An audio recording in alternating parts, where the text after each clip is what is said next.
Good morning students. कल अपन ने पढ़ लिया था परागकोश की संरचना, है ना, और परागकोश यानी एंथर की विकास या फिर उसका परिवर्तन कैसे होता है।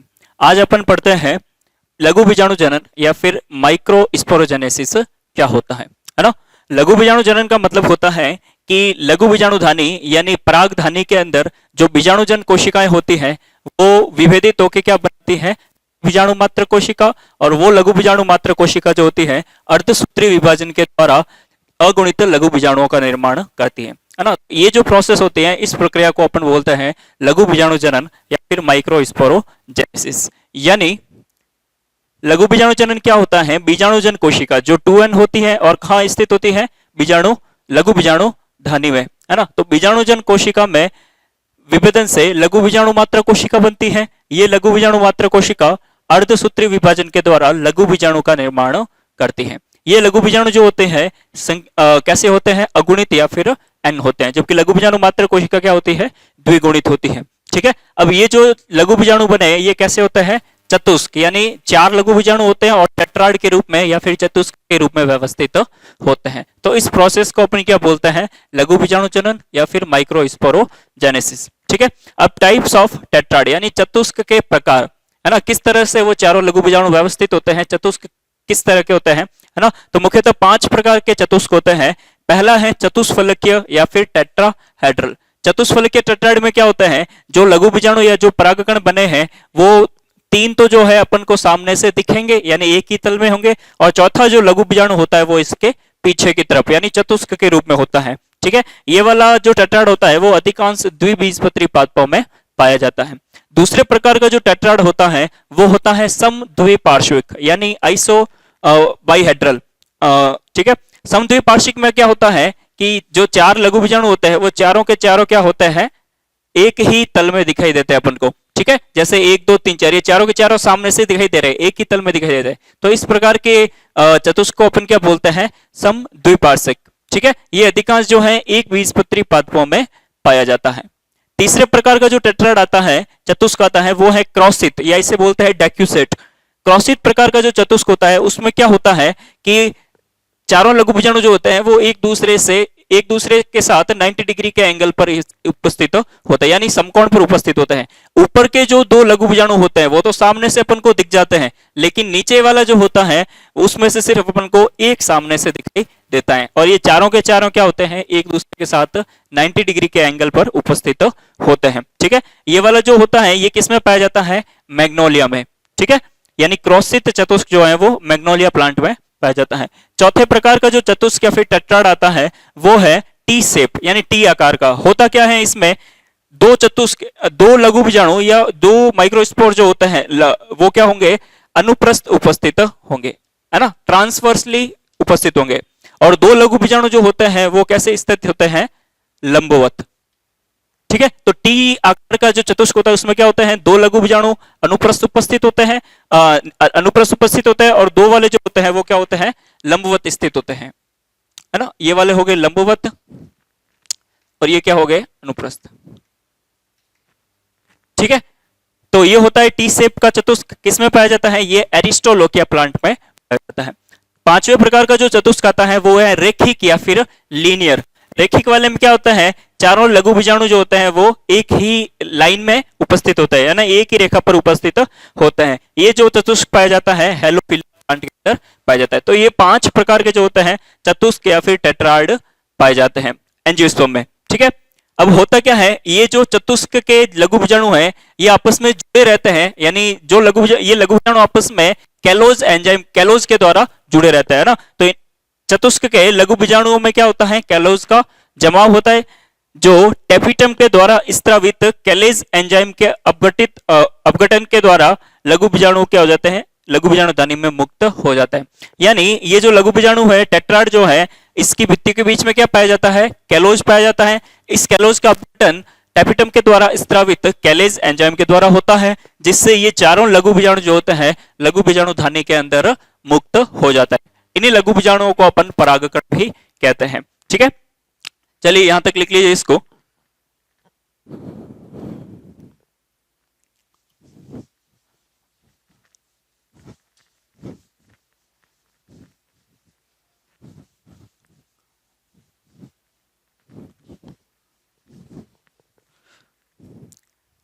नेक्स्ट है अपने परागकणों के बारे में कुछ तथ्य, है ना। कुछ एक पॉइंट याद रखने अपन को परागकणों के बारे में कुछ तथ्य, यानी कुछ एक पॉइंट अपन को याद रखने हैं। छोटे छोटे क्वेश्चंस आने की पॉसिबिलिटी रहेगी, है ना। बोर्ड में भी आ सकता है और जो नीट के एग्जाम वगैरह होता है उनमें भी इसमें से छोटे क्वेश्चंस आने की पॉसिबिलिटी रहती है। परागकणों के बारे में कुछ एक तथ्य, क्या क्या तथ्य याद रखना है। पहला अपन को याद रखना है कि कुछ पादपों में क्या होता है, परागकण जो होता है वो परागकण जो होते हैं वो बहुत सारे इकट्ठा होकर एक समूह बना देते हैं, एक ग्रुप बना लेते हैं, जिसको अपन बोलते हैं पॉलिनियम, है ना। यानी कुछ पादपों में क्या होते हैं, कुछ पादपों में परागकण, है ना, एकत्रित होकर परागपिंड या इंग्लिश में इसको बोलते हैं पॉलिनियम, है ना। परागपिंड या फिर पॉलिनियम बनाते हैं, ठीक है। कुछ पादप कौन से, जैसा एग्जांपल याद रखना है इसमें आक, है ना, यानी एस्क्लेपियडेसी कुल का जो प्लांट है कैलोट्रोपस, आक में जो होता है वो क्या पाया जाता है, पॉलिनियम पाया जाता है ना, कैलोट्रोपस में। इसके अलावा कुछ एक ऑर्किड्स में भी पॉलिनियम पाया जाता है ना। आक में क्या होता है अपन देखते हैं, ये पॉलिनियम का कुछ शेप इस तरह से था, बीच में डिस्क होती है ना, इस तरह का। ये दो पॉलिनियम होते हैं, ठीक है, जिसके अंदर क्या होता है, बहुत सारे लघु बीजाणु या फिर परागकण जो होते हैं वो पाए जाते हैं, है ना, एक समूह के रूप में या एक विशिष्ट संरचना में पाए जाते हैं, जिसको अपन क्या बोलते हैं, परागपिंड या फिर पॉलिनियम। आग के अंदर जो पॉलिनियम होता है ये हो गया पॉलिनियम, इसको अपन बोलते हैं ट्रांसलेटर एपरेटस या फिर ट्रांसलेटर उपकरण, है ना, ट्रांसलेटर उपकरण, ठीक है। इसके अलावा कुछ एक ऑर्किड्स में भी जो है ये पॉलिनियम पाया जाता है। दूसरा तथ्य अपन को याद रखना है कि कभी कभी क्या होता है, टेट्राड जो होता है, टेट्राड के सारे लघु बीजाणु जो होते हैं वो अलग नहीं होते, है ना। तो बहुत सारे टेट्राड जो होता है वो आपस में समूह के अंदर एकत्रित हो जाते हैं, जिसको अपन बोलते हैं कंपाउंड पॉलिन ग्रेन, है ना। यानी कंपाउंड पॉलिन ग्रेन का मतलब क्या हो गया, सामूहिक परागकण, ठीक है, या संयुक्त परागकण। तो संयुक्त परागकण क्या होता है, संयुक्त परागकण का मतलब होता है कि टेट्राड जो होता है ना, टेट्राड से यानी चतुष्क से लघु बीजाणु अर्थात परागकण लघु बीजाणु का अलग बहुबीजाणुता, है ना। बहुबीजाणुता का मतलब क्या हो गया, यदि टेट्राड में 4 से अधिक परागकण पाए जाएं, है ना, तो उस कंडीशन में अपन क्या बोलेंगे, उस अवस्था को क्या बोलेंगे, बहुबीजाणुता। इसका एग्जांपल अपन को याद रखना है अमरबेल या फिर जिसे बोलते हैं अपन कस्कुटा, ठीक है। अगला अपन को याद रखना है कि कभी कभी क्या होता है, ये परागकण जो होता है जीवों के अंदर या फिर मनुष्य के अंदर एलर्जी भी उत्पन्न करते हैं, उनको बोलते हैं अपन एलेरोजन, है ना, जिसकी वजह से क्या होता है, नाक से पानी वगैरह आना है, बुखार आना है ना, स्किन के रोग वगैरह हो जाता है। तो ये कभी कभी होता है कुछ पादपों के परागकणों के कारण हो जाता है ना, उनको अपन बोलते हैं एलेरोजन्स, ठीक है, जिसमें मुख्यतः आती है गाजर घास या फिर पार्थेनियम, ठीक है, यानी एलेरोजन्स। एलेरोजन्स का मतलब क्या हो गया, एलर्जी उत्पन्न करने वाले परागकण, है ना, एलर्जी उत्पन्न करने वाले परागकण, ठीक है। यानी ये मनुष्य में या फिर दूसरे जंतुओं में क्या करते हैं, एलर्जी उत्पन्न करते हैं। इसका एग्जांपल अपन को याद रखना है पार्थेनियम या फिर गाजर घास बोलते हैं इसको,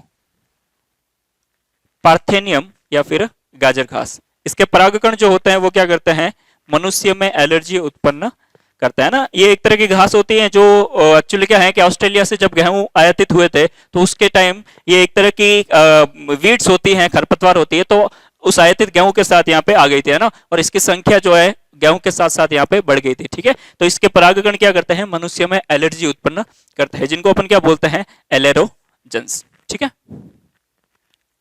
तो ये परागकणों के बारे में कुछ एक तथ्य अपन को याद रखने। चलिए लिख लीजिए इसको।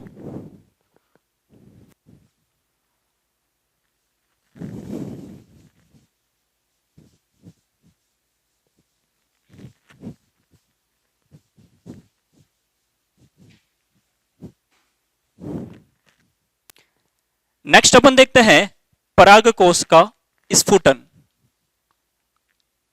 है ना, डेहिसेंस ऑफ एंथर परागकोश का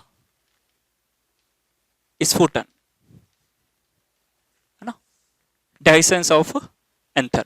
परागकोश के स्फुटन में क्या होता है? परागकोश का स्फुटन यानी परागकोश का फटना, यानी परागकोश की भित्ति का टूटना और उसमें से परागकणों का बाहर की तरफ निकल जाना, जिसको अपन क्या बोलते हैं? परागकोश का स्फुटन। एक्चुअली में होता क्या है, अपन ने पढ़ा था कि परिपक्व परागकोश जो होता है उसमें टैपिटम अनुपस्थित होती है, मध्य परत या मिडल लेयर अनुपस्थित होती है, और जो अंतःस्थितियम की यानी एंडोथीशियम की जो कोशिकाएं होती है उनके अंदर क्या पाए जाते हैं? अल्फा सेलुलोज के स्थूलन पाए जाते हैं, है ना, जिसके कारण एंडोथीशियम क्या होती है? आर्द्रताग्राही होती है ना। उस आर्द्रताग्राही प्रकृति के कारण ये क्या करती है? परागकोश के स्फुटन में सहायता करती है।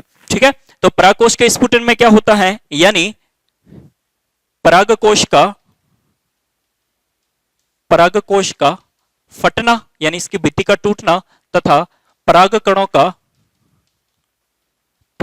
का बाहर की तरफ निकलना या बाहर निकलना। ठीक है, जिसको अपन क्या बोलते हैं? परागकोश का स्फुटन। ठीक है, किसकी वजह से होता है ये? अंतःस्थितियम, है ना, अंतःस्थितियम या एंडोथीशियम। अंतःस्थितियम में उपस्थित अल्फा सेलुलोज, है ना, अल्फा सेलुलोज की आर्द्रताग्राही प्रकृति के कारण, है ना, अल्फा सेलुलोज की आर्द्रताग्राही प्रकृति के कारण, है ना। मेनली इसके कारण क्या होता है? परागकोश का स्फुटन होता है ना। स्फुटन के दौरान होता क्या है? देखो डायग्राम से अगर अपन समझे तो एक्चुअली में ये होता है कि स्फुटन के टाइम क्या होता है कि जो 4 परागधानियां होती हैं वो लास्ट में क्या होती है? 2 में रह जाती है, यानी आपस में मिल जाती हैं या जुड़ जाती हैं, कुछ इस तरह से, है ना। ये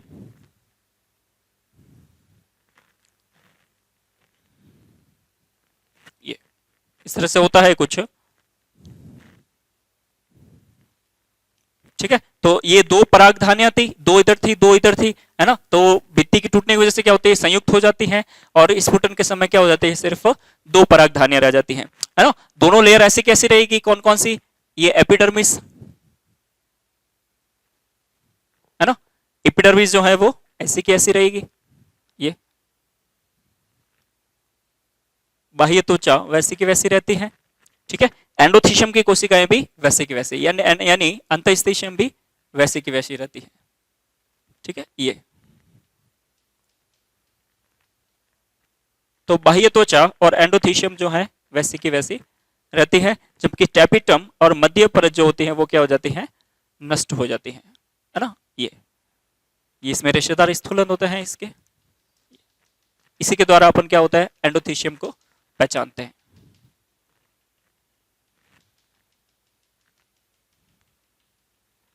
ये इसी के कारण अपन एंडोथीशियम को पहचानते हैं। ठीक है, अब क्या होता है? ये दोनों साइड के दोनों परागधानियां मिश्रित हो जाती हैं यानी जुड़ जाती हैं और इनके परागकण जो होते हैं वो आपस में ऐसे संयुक्त हो जाते हैं, ये, और फिर क्या होता है? स्फुटन की वजह से बाहर की तरफ निकल जाते हैं, ये, है ना। तो ये परागकण जो होता है वो बाहर की तरफ निकल जाते हैं। ये बीच में संवहन ऊतक वैसे के वैसे रहते हैं, योजी के जो होते हैं ना।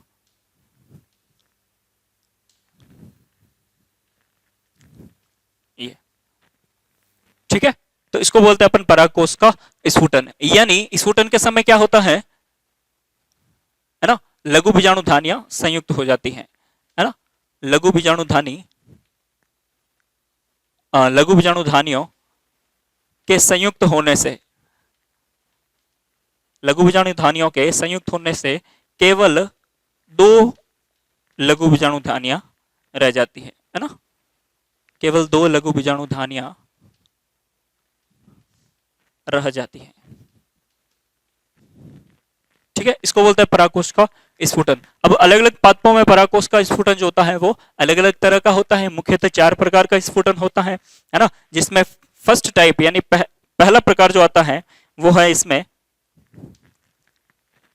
अनुप्रस्थ स्फुटन, है ना, अनुप्रस्थ स्फुटन या फिर ट्रांसवर्स डेहिसेंस।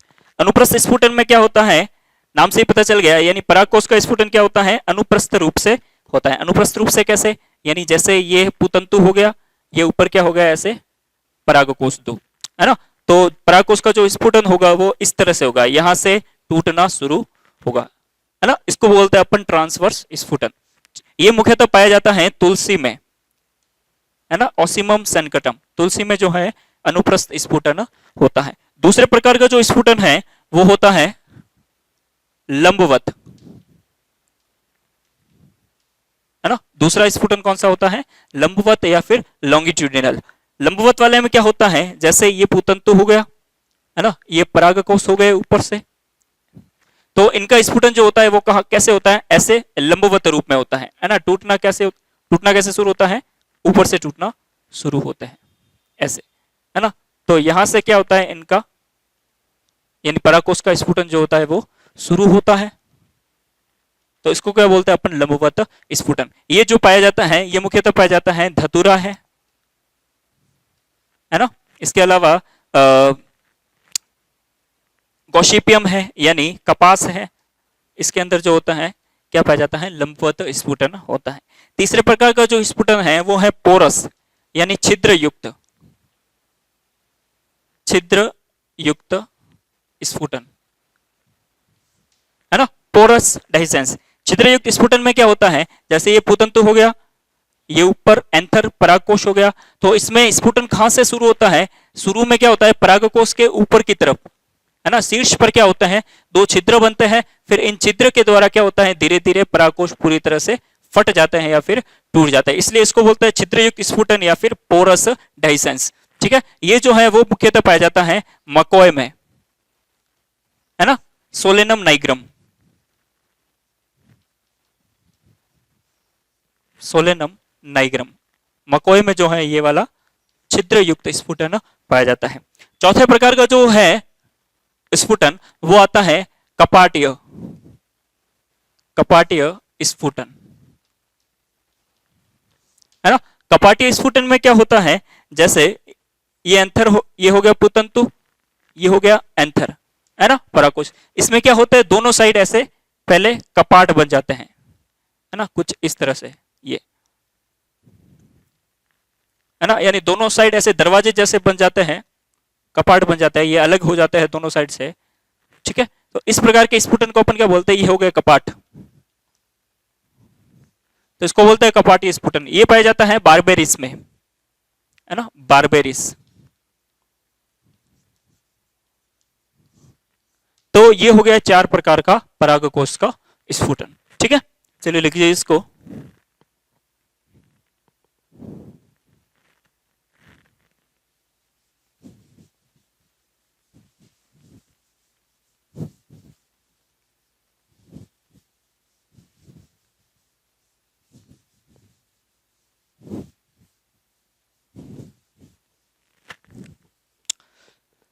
देखिए स्फुटन में जो सामान्य स्फुटन होता है, ये जो ज्यादातर पादपों में जो परागकोश फटते हैं या इनका स्फुटन जो होता है वो लंबवत होता है, लॉन्गिट्यूडिनल, है ना, यानी ऊपर से क्या होता है परागकोश का टूटना शुरू होता है। ठीक है, कैप्सुला वगैरह है या अधिकांश जो द्विबीजपत्री प्लांट्स वगैरह होते हैं उनमें। नेक्स्ट अपन शुरू करते हैं परागकण की संरचना, है ना, स्ट्रक्चर ऑफ पोलन ग्रेन। परागकण की संरचना, परागकण को अपन अपरिपक्व नर युग्मकोद्भिद भी बोलते हैं, अपरिपक्व नर युग्मकोद्भिद, है ना, इमेच्योर मेल गैमेटोफाइट बोलते हैं, अपरिपक्व नर युग्मकोद्भिद बोलते हैं। वो इसलिए क्योंकि परागकण में क्या होता है, वापिस युग्मक जनन के द्वारा नर युग्मकोद्भिद का निर्माण होता है, इसलिए अपन बोल सकते हैं कि परागकण जो होते हैं वो नर या लघु बीजाणु जो होते हैं वो नर युग्मकोद्भिद की प्रथम कोशिका होती है ना, उसके बाद ही क्या होता है नर युग्मकोद्भिद बनते हैं। तो परागकणों को अपन बोल सकते हैं कि ये अपरिपक्व नर युग्मकोद्भिद होते हैं, है ना, या कहते हैं इनको। ठीक है, दूसरा अपन को याद रखना है इसमें कि लघु बीजाणु यानी सेम परागकण ही होते हैं, इनको ही लघु बीजाणु बोलते हैं। तो लघु बीजाणु नर युग्मकोद्भिद की प्रथम कोशिका होती है ना, नर युग्मकोद्भिद की प्रथम कोशिका होती है ना, प्रथम कोशिका होती है। इसमें वापिस युग्मक जनन के द्वारा क्या होगा, नरयुग्मकोद्भिद का निर्माण होगा, है ना, मेल गैमेटोफाइट का फॉर्मेशन होगा।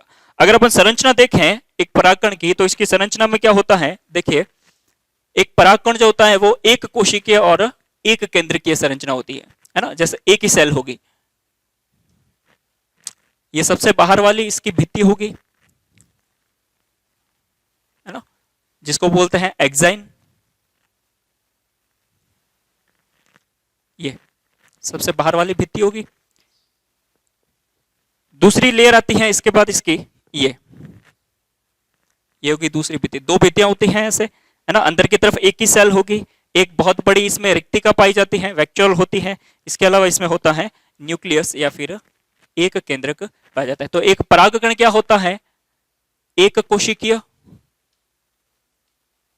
व एक केंद्रकीय संरचना होती है ना, एक कोशिकीय और एक केंद्रकीय संरचना होती है। ठीक है, होता क्या है, इसमें सबसे बाहर वाली जो लेयर है इसको अपन बोलते हैं एक्साइन या बाह्य चोल, है ना, सबसे बाहर वाली जो ये लेयर होगी इसको अपन बोलते हैं बाह्य चोल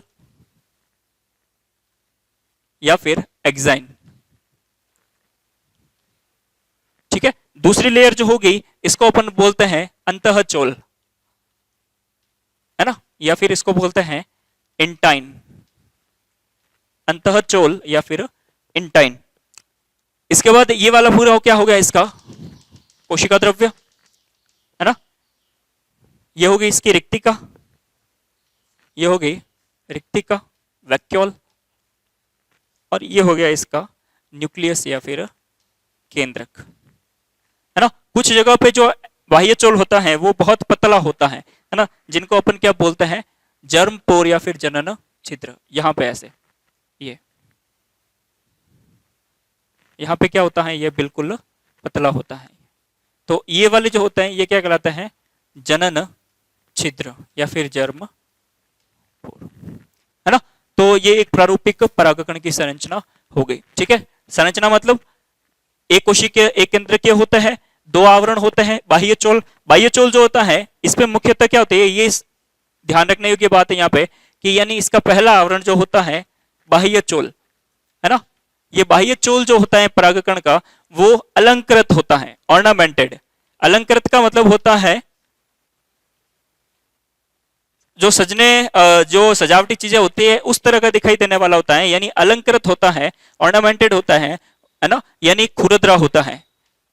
ठीक है, खुरदरा और अलंकृत होता है, जिस पर क्या होता है स्पोरोपोलेनिन, है ना, स्पोरोपोलेनिन का आवरण पाया जाता है, यानी स्पोरोपोलेनिन का आवरण पाया जाता है किस पर, बाह्य चोल पर।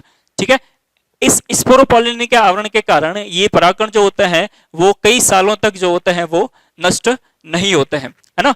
या अपन बोले परागकणों के जो जीवाश्म मिलते हैं वो किसके कारण मिलते हैं, स्पोरोपोलेनिन के कारण, है ना। तो ये क्या होते हैं अपन बोले तो ये प्रतिरोधी होते हैं, यानी वातावरणीय परिस्थितियों के प्रति क्या होते हैं स्पोरोपोलेनिन प्रतिरोधी होता है। इसके कारण क्या होता है कई वर्षों तक परागकण जो होते हैं वो नष्ट नहीं होते हैं। ठीक है, इंटाइन जो है या अंतःचोल जो है वो किसकी बनी होती है, दूसरी है अंतःचोल, है ना, अंतःचोल। अंतःचोल जो होती है या इंटाइन जो होती है ये बनी होती है पेक्टिन और सेलुलोज, यानी पेक्टोसेलुलोज की बनी होती है। ठीक है, और कैसी होती है, पतली होती है। ठीक है, और जिन स्थानों पर बाह्य चोल जो होता है बहुत पतला होता है उनको बोलते हैं जर्मपोर या जनन छिद्र, और उसी से क्या होती है अंकुरण के समय पराग नलिका जो है वो बाहर की तरफ निकलती है ना। ये होगी एक प्रारूपिक परागकण की संरचना। ठीक है, इसके बाद नेक्स्ट अगले लेक्चर में करेंगे। Thank you very much.